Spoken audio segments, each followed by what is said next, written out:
He survived every battle, but not betrayal.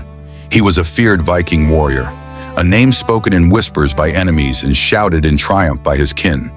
They called him Bjorn the Unbroken. Steel never broke him. Shields shattered before him. Blades slipped past his skin as if fate itself turned them away. Across frozen lands and storm-filled seas, his axe wrote stories in blood and fire. From the shores of foreign kingdoms to the cold hills of the north, no warrior could stand against him. Enemies charged. Enemies screamed. Enemies fell. Yet Bjorn still stood. They said Thor favored him, that Odin watched his battles with interest, that the Valkyries already knew his name. Bjorn did not fight for gold. Silver followed him, but he did not chase it. He fought for honor, for his clan, for the sagas that would outlive his bones. In battle, he felt alive. In the shield wall surrounded by chaos and death, he was a king, unbroken, undefeated. But every warrior lowers his guard somewhere. For Bjorn, it was not in battle, it was at night.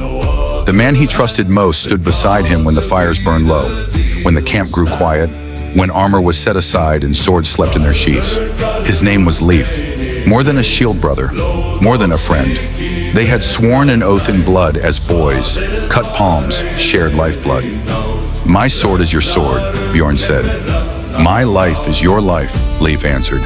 They fought side by side, bled side by side, buried brothers side by side. Bjorn trusted Leif as he trusted the rising sun. He never saw the envy, never felt the resentment growing in silence, because betrayal never announces itself. The night was calm. Bjorn stood at the edge of a cliff, looking over land he had conquered. The wind cooled his skin. The stars watched in silence. Leif stood beside him, close, familiar. They spoke of home, of future raids, of children who would hear their stories. And then pain, sharp, cold, unbelievable. A blade entered Bjorn's back. No battle cry, no clash of steel, no final roar, only silence. The knife was familiar, a gift Bjorn had given Leif years before.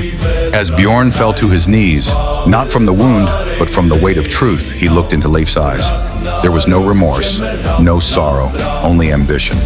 In that moment, Bjorn understood.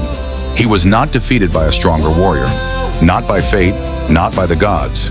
He was murdered by the man he trusted most. His final thought was not fear, it was clarity. Honor means nothing to the faithless, and the greatest danger had always been standing beside him. But the gods were watching. Odin saw everything. From his high seat in Asgard, his single eye pierced the night. He saw the oath broken, the bond desecrated, the warrior stolen from a worthy death. This was not a death for Valhalla. This was a crime, and crimes demand judgment. Leif claimed victory, but peace never followed. The warriors looked at him differently. Storms battered their ships. Sickness spread through the camp. At night, Leif slept little. Bjorn did not haunt him with screams, only silence. A silent figure, standing on the cliff, smiling the way brothers do. Guilt rotted Leif's ambition into madness. One night, drunk and broken, he confessed. The camp went silent. Then judgment came not from gods, but from men. They bound him, placed him in a broken boat, no oar, no sail, and pushed him into the dark sea. His screams were swallowed by the waves. Bjorn was betrayed, but he was never defeated, because strength can be stolen, life can be taken, but honor outlives the traitor, and some names are remembered not for how they died, but for what they stood for.